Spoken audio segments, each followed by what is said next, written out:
আজহারী সাহেব দেশে ফিরে এসেছেন। যারা আজহারী সাহেবকে দেশ থেকে তাড়িয়েছিলেন তারা কিন্তু এই দেশে এখন আর টিকে নাই। আজহারী সাহেব বলেছিলেন, কারো মন্তব্য আমার গন্তব্য ঠেকাইতে পারবে না। আর আল্লামা দেলোয়ার হোসেন সাইদি হুজুর বলেছিলেন, তোমরা থাকো সব গাছের আগায়, আমরা থাকি গাছের গোড়ায়। বাড়াবাড়ি বেশি কইরো না, জুলুমবাজি কইরো না, আলেমদেরকে ধরে জেলখানায় দিও না। 18 কোটি মানুষ গাছের গোড়ায় একটা ঝাঁকুনি দিবে, মামুর বাড়ি দিল্লি গিয়ে তোমরা পড়বা, দিল্লি গিয়ে পড়েছে।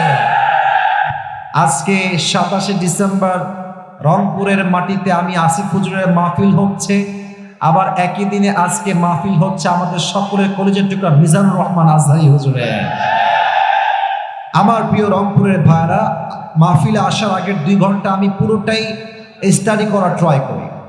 বাকি আজকে আজহারী সাহেব এসেছে, কলিজায় এতটা ঠান্ডা শান্তি অনুভূত হচ্ছিল আমার। আমি পুরোটা সময়টাই তার লাইভ দেখছিলাম, মাহফিলের দৃশ্য দেখছিলাম। আমি আজকে এই দৃশ্য দেখে বুঝে গেছি বাংলাদেশের মানুষ কলিজার থেকে ইসলামকে ভালোবাসে, ঠিক কিনা বলে? আজহারী সাহেব যে আবার ফিরে এসেছেন দীর্ঘ 5 বছর পরে, আমরা সবাই বলেন তো দিল থেকে খুশি না বেজা? আমি প্রাউডলি অলওয়েজ বলি যে Mizanur Rahman is not Mizanur Rahman Azhari, Mizanur Rahman Azhari is the brand of Bangladesh. যুবক ভাই, আমি বিশ্বাস করি আজহারী এমন একজন মানুষ যিনি he has change the history of Bangladesh. উনি ইতিহাসের চিত্রটাই পরিবর্তন করে দিয়েছে, ঠিক কিনা বলে?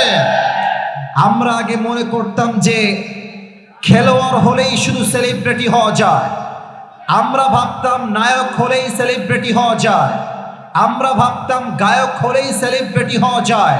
বাট আজহারী সাহেব প্রমাণ করেছেন নায়ক হয়ে শুধু নয়, গায়ক হয়ে নয়, খেলোয়াড় হয়ে নয়, একজন ইসলামিক লেকচারার হয়েও পুরো বিশ্বে সেলিব্রিটি হওয়া যায়। যুবক ভাইরা, ঠিক কিনা বলে?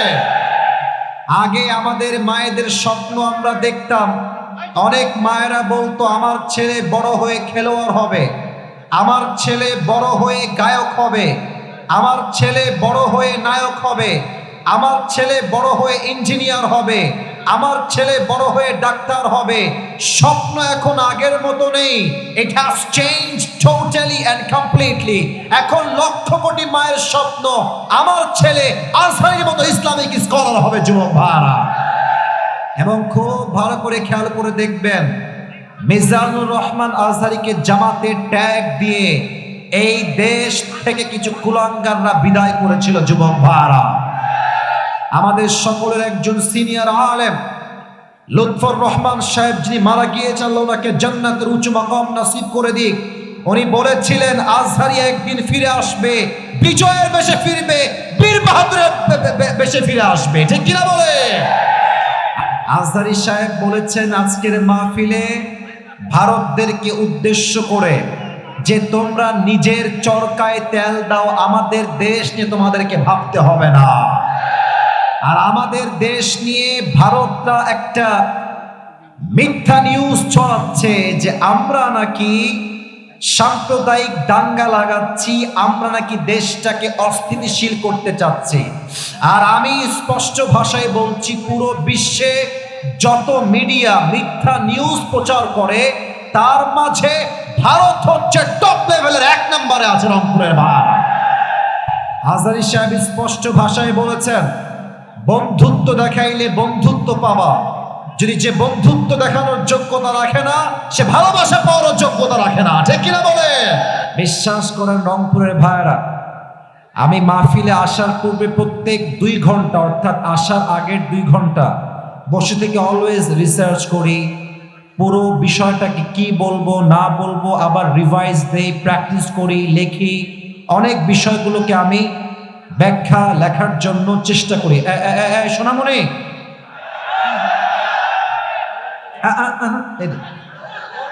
ডানে, একটু ডানে যেতে হবে। আব্বাজান, এই যে আব্বাজান, যুবক ভাইরা একটু ডানে যান, ওদেরকে চাপ দিল ওরা মরে যাবে, একটু ডানে যান, ডানে যান। তো আমি আজকে না এটা মজা করার জন্য বললাম, বাকি এখন মজার মোড়ে নয়, সিরিয়াস কিছু কথা বলতে চাই, দিল থেকে শুনতে হবে।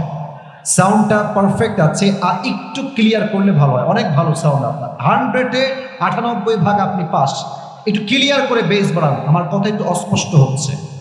আমি কিছু কথা বলতে চাই, আমি আগেই বলছি একটা কথা, আমি কোনো দলের লোক নই। আমার প্রথম পরিচয়, আমি খ্রিস্টান নই, আমি হিন্দু নই, বৌদ্ধ নই। আমার প্রথম পরিচয়, আমি মুসলমান ঘরের সন্তান। ঠিক আছে কিনা বলেন?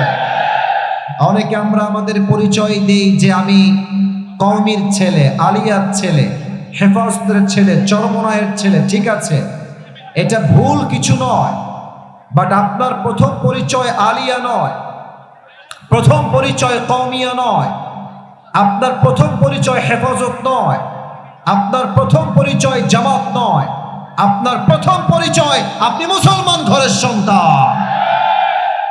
আমি আজকে প্রাউডলি বলছি, রংপুরের মাটি হচ্ছে সেই মাটি যে মাটির থেকে এই দেশের স্বাধীনতার দ্বিতীয় সূচনা শুরু হয়েছিল।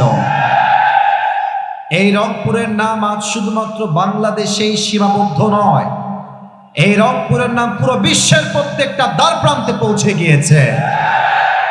আমাদের কলিজার টুকরা ভাই শহীদ আবু সাঈদ তার বুকের তাজা রক্ত দিয়ে দেশটাকে স্বাধীন করেছে, এবং সে এটা প্রমাণ করে দিয়েছে আমরা রংপুরের সন্তান, কাপুরুষের সন্তান নই, আমরা সবাই বীর পুরুষের সন্তান। আর আমি স্পষ্ট ভাষায় বলতে চাই, যেহেতু দেশের দ্বিতীয় স্বাধীনতার সূচনার ইতিহাস শুরু হয়েছে রংপুরের মাটির থেকে, অতএব আগামীতে যখন ইসলামের পতাকা, ইসলামী রাষ্ট্র, আল্লাহর জমিনে আল্লাহর দিন কায়েম হবে, এই রংপুরের জমিন থেকে ইসলামী রাষ্ট্রের ঘোষণা হবে। যুবক ভাইরা, আল্লাহ এই রংপুরের মানুষকে কবুল করুন, সকলে পড়ুন আমিন।